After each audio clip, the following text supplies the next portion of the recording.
Hello বন্ধুরা, ৭৬ Bangla YouTube চ্যানেলের পক্ষ থেকে আপনাদের সবাইকে জানাই শুভেচ্ছা এবং অভিনন্দন।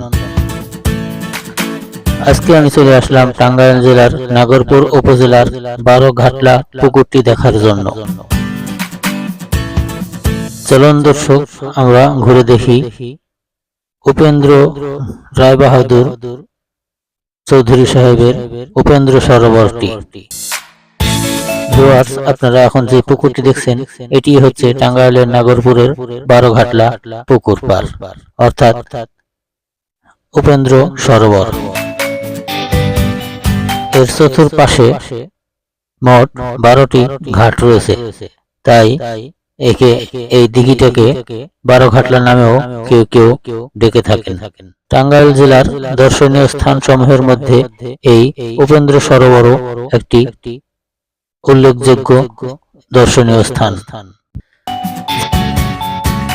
জেলা শহর থেকে প্রায় 25 কিলোমিটার দক্ষিণে অবস্থিত উপেন্দ্র রায় বাহাদুরের উপেন্দ্র সরোবরটি এটি টাঙ্গাইল জেলার পর্যটন এলাকার মধ্যে একটি অন্যতম স্থান। এটি স্থানীয় পর্যায়ে বারোঘাটলা দিঘি নামেও পরিচিত। এই উপজেলার প্রাকৃতিক সৌন্দর্যের মধ্যে বিনোদন কেন্দ্র এইটি। কথিত আছে, জমিদার রায় বাহাদুর তার সঙ্গীদের নিয়ে কোনো এক রাতে কাছারি ঘরের সামনে বসে জ্যোৎস্নার আলো দেখছিল। এরই মধ্যে দূরে কোনো এক মহিলাকে বিল থেকে পানি নিতে দেখে এবং তাৎক্ষণিক জানতে পারে এই এলাকায় বিশুদ্ধ পানির খুবই অভাব।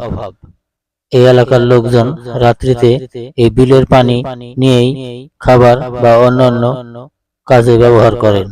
এতে তিনি অত্যন্ত কষ্ট অনুভব করলেন। পরের বছরই বিহার থেকে পুকুর খননের লোক নিয়ে এসে 11 একর জমির উপর একটি দিঘি নির্মাণের কাজ শুরু করেন। জনগণের সুবিধার্থে দিঘির চতুর্দিকে মোট 12টি শান বাঁধানো ঘাট তৈরি করে দেওয়া হয়েছিল। সারা বছর পানির নিশ্চয়তার জন্য সুগভীর 6টি কূপ খনন করে দেওয়া হয়। এই ইতিহাস থেকে জানা যায়, হাতিয়া পরগনার উল্লেখযোগ্য স্থাপত্য উপেন্দ্র সরোবর। নাগরপুরের তৎকালীন জমিদার সতীশ চৌধুরী, তার পিতা উপেন্দ্র মোহন রায় বাহাদুরের নাম অনুসারে 11 একর জমির উপর এই দিঘিটি খনন করা হয়। দিঘির চারপাশে খেজুর তাল গাছ সহ বা বেল গাছ সহ অন্যান্য সবুজ প্রকৃতির বিভিন্ন গাছপালা রয়েছে। এখানে হরেক রকম পাখির মিষ্টি ডাকও শোনা যায়। উপেন্দ্র সরোবরের প্রধান গেট বা প্রধান সিঁড়ি পশ্চিম পাশে অবস্থিত। চারিপাশে 12টি ঘাট থাকায় এই পুকুরটির নাম করা হয়েছে বারোঘাটলা পুকুর। দিঘির পশ্চিম পারে রয়েছে টাঙ্গাইল মানিকগঞ্জ সড়ক এবং তার পাশেই একটি মন্দির অবস্থিত। উপেন্দ্র সরোবরের চতুর্দিকে প্রাকৃতিক সৌন্দর্যে সত্যি মন ভরে যাবার মতো। পশ্চিম পাশে প্রধান গেট বা প্রধান সিঁড়ির মাথার উপরই একটা বিশাল বটবৃক্ষ। গরমকালে শীতল বাতাস এবং ছায়া দর্শনার্থীদের মন জুড়িয়ে দেয়।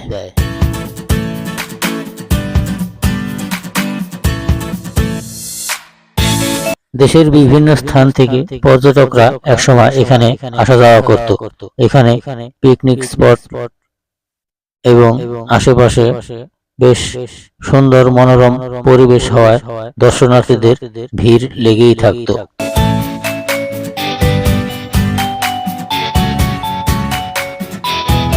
এখানে প্রতিদিনই বিভিন্ন লোকজনের জমে উঠত আড্ডাখানা, মিলন মেলা।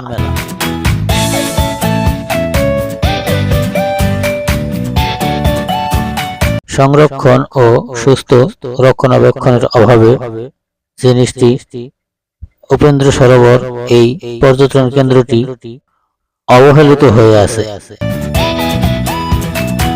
দেশের বিভিন্ন স্থান থেকে খুব সহজেই এই নাগরপুরে যাওয়া যায়। যে কোনো প্রান্ত থেকে টাঙ্গাইল এসে টাঙ্গাইল বেবি স্ট্যান্ড থেকে সিএনজি যোগে নাগরপুরে পৌঁছে যাওয়া যায়।